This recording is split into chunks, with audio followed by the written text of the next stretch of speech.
We're turning now to the essential role that governments must play if we're going to see crime and victimization reduced in Canada and a better use of our taxes. And to reap the benefits and to get the prevention dividend from an upstream in prevention, we need all orders of government, federal, provincial, and municipal, to support both those community safety plans, those collaborative community safety strategies, which have a small cost to be developed, but we also need to ensure that there's investment in the actions, be it to do with youth or in schools or in the police, that will give us real reductions in crime. Investing upstream is the subject of another video, but in simple terms, it's about tackling risk factors guided by those municipal strategies that have been talked about in the community safety strategy video, and it's improving broad social policy, investing in jobs for youth and childcare. A Canada committed to reducing violence is in fact the Canada we live in, but we've got to get Canada to do what they say they are committed to.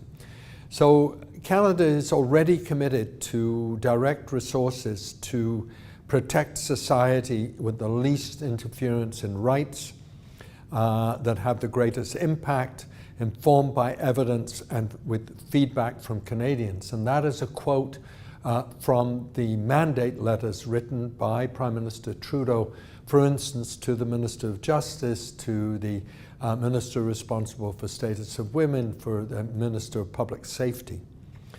Also in Canada, the Minister of Justice quite recently has put an emphasis on reviewing the criminal justice system. It's very clear that the solutions to the challenges of the criminal justice system, overcrowding in prisons, expensive jails, too many Indigenous people in prison, lie outside that system. And she wants it to be based on evidence, compassion to victims, and to results, and to helping protect the public. Canada is also committed to the UN Sustainable Development Goals, and while we don't, many of us are not that familiar with these goals, basically every government across the world has committed to reductions in a number of things. And for us, reductions in violence against women, reductions in abuse of drugs, safer cities, reductions in street violence by 2030.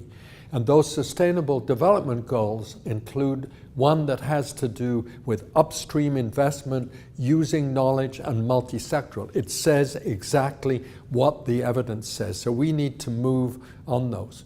We also live with a government that is committed to implementing the recommendations of the Truth and Reconciliation Commission.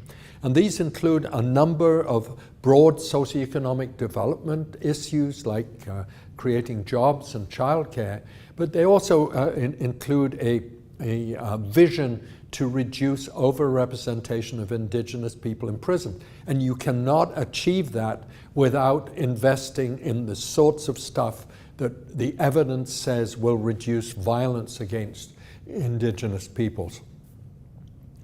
So some provinces are already committed to action in this area. Saskatchewan has been a leader with its vision for building partnerships to reduce crime. A lot of this has had to do with these hubs, but some of it has to do with those multi-sectoral community safety strategies. Ontario has been talking. It has major publications on a framework for prevention based on the evidence. It has looked at some of the actions in cities, and it has been talking about legislating community safety and well-being plans. Now this colored target is very important to us. In the red, you have the reaction to crime. In the yellow, you have those hubs, and the two outer circles are what are really important in terms of upstream.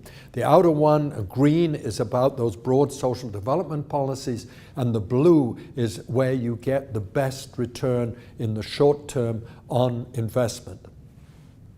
It's also important to see that the Toronto Police Services Board, in collaboration with the top executives of the Toronto Police Service and in discussion with the police union, has gone for three priority actions. One is use police resources where they're best used. Secondly, partnerships, and then a third one that has to do with sophistication. And those partnerships have to do with tackling, with social agencies tackling those problems, and they want to see a 10% reduction in policing costs. Now, if you look at the Canadian trends in terms of spending, what you see is this escalation in policing costs over the last 10 or 15 years, roughly doubling. You see a continued, even today, you see provinces using what I consider 19th century methods to try and solve 21st century problems. And they're adding more courts, they're adding more prosecutors, and they're wondering why they have to build more jails. But what has lagged in all this are the real solutions, the 21st century solutions to crime problems. The most effective, cost-effective way to eliminate violence is prevention. That's what the evidence shows, and all the rest is very expensive picking up the pieces. Now, the municipal network has its own call for financial support from all levels of government, multi-sectoral strategies, tackling the risk factors at multiple levels. This means that federal, provincial, territorial and municipal governments need to recognize that vital role for municipalities as being close to the ground, able to mobilize, and it needs that there has to be matched funding because they do not have the funding to achieve this, in part because police budgets have ballooned so much, but also because they only get 9% of the tax in Canada. Canada must find more cost-effective ways to deal with crime, ways that are evidence-based, that are compassionate to victims and protect the public. The Canadian Municipal Network on Crime Prevention has proposed three key actions. One is to establish offices for crime prevention in all orders of government. The second is to organize an annual conference so that people and agencies engaged in prevention can share the successes and can develop new solutions.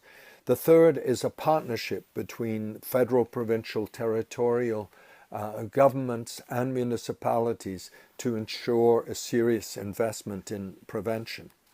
If these three actions occurred, costing the equivalent of 10% of what we currently are spending on reacting to crime, we could expect significant reductions in crime before 2030. 1 million fewer victims of assaults and violent crime, 2 million fewer victims of theft and property crime. This would save about 25 billion or more in harm to victims.